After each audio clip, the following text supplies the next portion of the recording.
평균 350만 원이 필요하다는 답이 나왔습니다. 350만 원이 필요하다는 답이 나왔습니다.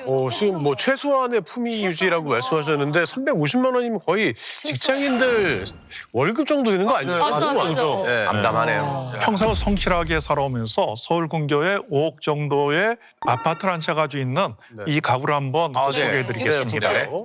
노후에 필요한 적정 생활비가 월 350만 원인데 네. 매달 나오는 돈을 다 합쳐도 170만 원입니다. 이분들이 과연 흥청망청 살았을까요? 아니요. 아닙니다. 영업고박보가 내고 허리띠 졸라매면서 아주 열심히 생활을 하는데도 은퇴 후의 생활비가 턱없이 부족합니다. 많이 부족하죠, 많이 부족. 아니 뭐 과소비한 것도 아닌데 저 맞아.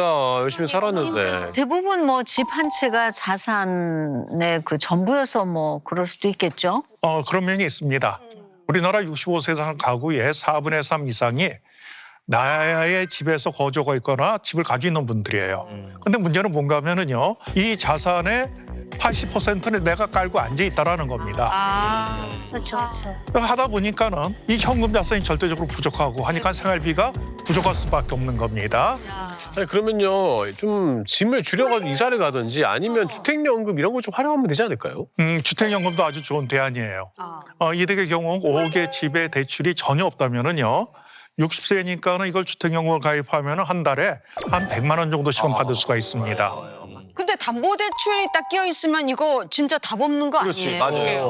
맞아요. 이러기다는 그 대출금이 있으면 이것을 매월 갚아야 될 거 아닙니까?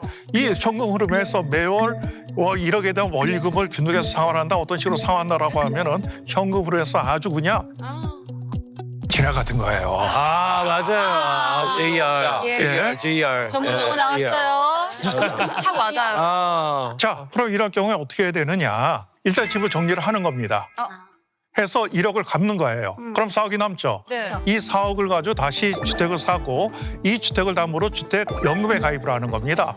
그럼 이 경우에는 연금 가액이 4억이 되기 때문에 매월 80만 원 정도의 연금을 받을 수가 있다는 거죠. 자, 그런데 네. 여기서 아주 기본적인 문제가 있습니다. 뭔데요? 어떤 문제가 있냐면은 국민연금에 주택연금을 받더라도 80만 원의 생활비가 부족하다라는 겁니다. 그렇죠. 자, 그럼 이 부족한 80만 원을 어떤 식으로 커버할 거예요? 이거 어떻게 하죠? 아들한테 내놓으라 그래. 아들 찰스. 엄마 돈이 없으니까 좀 보태줘. 80만 원 내놔. 뭐. 예. 얼마나 좋겠어요. 근데 우리 시대랑 달라요. 맞아요. 애들이 손만 안 벌려도 정말 다행이죠. 애들이 손 벌려요?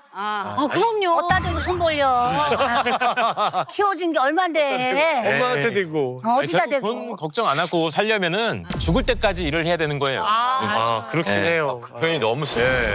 죽을 때까지 일하고. 냉정한데 현실적이기도 하죠, 사실. 예. 봉기 씨 경우처럼 내가 이건 지금 원치 않게 일을 한다라는 것이 전제가 깔려 있거든요.